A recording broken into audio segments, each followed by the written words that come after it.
இப்போ நம்ம பார்க்க போகிறது என்னன்னா மீடியா அத்தரிங் டூல்ஸ். மீடியா அத்தரிங் டூல்ஸ் என்னன்னா இன்டெகிரேட் பண்ணுறது.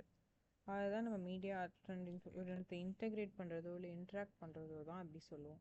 Multimedia authoring is a process of creating interactive multimedia application.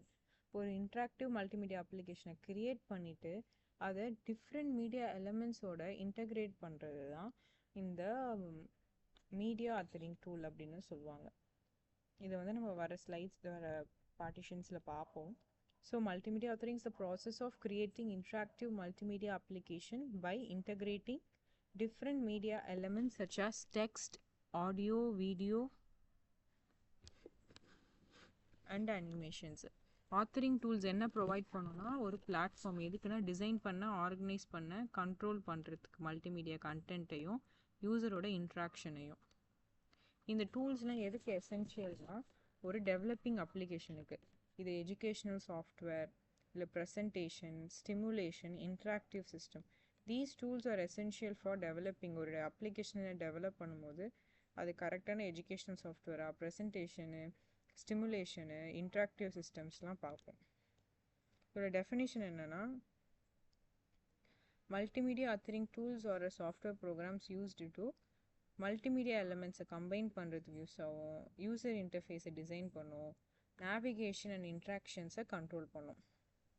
இதுதான் definition of multimedia. Multimedia authoring tools are software program use to combine multimedia elements. User வந்து design பண்ணும் interface, user இன்டர்ஃபேஸை design பண்ணலாம், navigation and இன்ட்ராக்ஷன்ஸை வந்து control பண்ணலாம். இது வந்து bridge act as a bridge between multimedia content and the user interaction. Features என்னென்னா இன்டெகிரேஷன் ஆஃப் மல்டிமீடியா எலமெண்ட். இந்த மாதிரி 5 டைப்ஸ்க்கு ஆஃப் எலமெண்ட்ஸுக்கு எல்லாத்துக்குமே இது இன்டெகிரேஷன் சப்போர்ட் பண்ணும். Enables creation of rich multimedia application.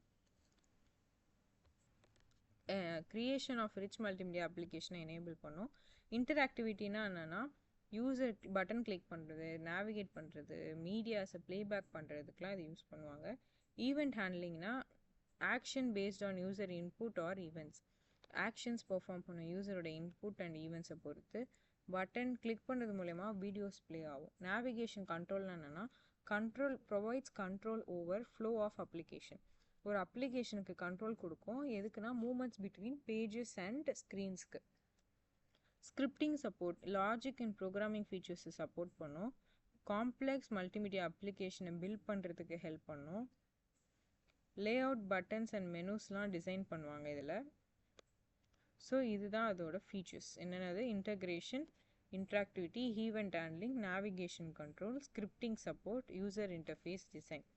Types of multimedia அத்தரிங் டூலில் வந்து content is organised as a pages. மொத்தம் 3 டைப்ஸ் இருக்குது. ஓகே, வாட் ஆர் த 3 டைப்ஸ்ன்னு பார்த்தீங்கன்னா card or page based. Card இல்லை பேஜ் பேஸ்ட் ஆத்தரிங் டூல்ஸாக இருக்கலாம். அப்படி இல்லை அப்படின்னா icon and object based authoring டூல்ஸாக இருக்கலாம். இல்லைன்னா டைம் பேஸ்ட் ஆத்தரிங் டூல்ஸாக இருக்கலாம். இந்த மாதிரி 3 டைப்ஸ் ஆஃப் ஆத்தரிங் டூல்ஸ் இருக்குது இன்டெகிரேட் பண்ண. கார்டு ஆர் பேஜ் பேஸ்ட்னா கண்டென்ட்லாம் எப்படின்னா பேஜாவோ கார்டாவோ ஆர்கனைஸ் ஆகிருக்கும். அதான் card or content based integration. Similar to ஸ்லைட்ஸ்ன்னு சொல்லியிருக்காங்க.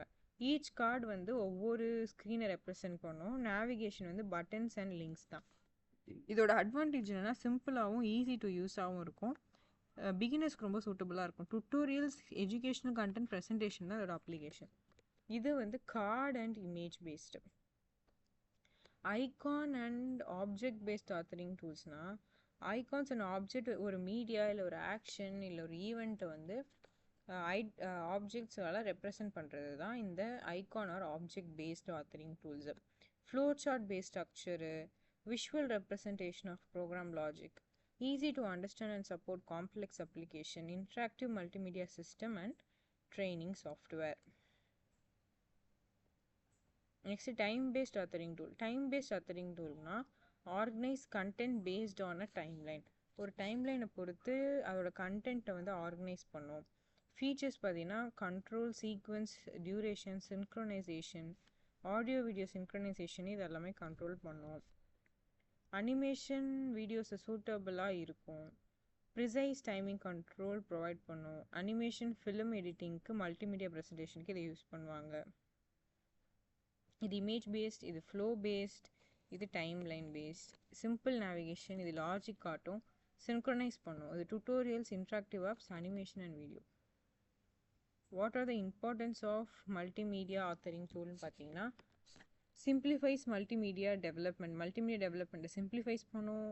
இன்டகிரேஷன் ஆஃப் வேரியஸ் மீடியாஸை எனேபிள் பண்ணும். இன்ட்ராக்டிவ் அப்ளிகேஷனுக்கு சப்போர்ட் பண்ணும். ப்ரொடக்டிவிட்டி அண்ட் க்ரியேட்டிவிட்டியை இம்ப்ரூவ் பண்ணும்.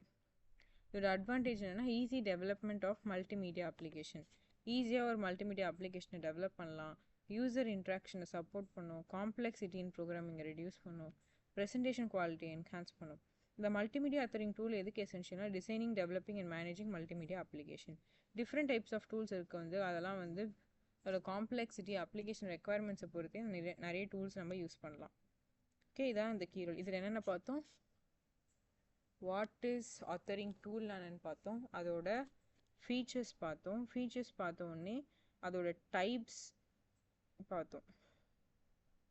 டைப்ஸ் பார்த்துட்டு, டைப்ஸில் card or page based, icon or object based or timeline based authoring tools. Okay, and we seen about the importance, advantage and application conclusion. Okay, that's it for this video. Thank you.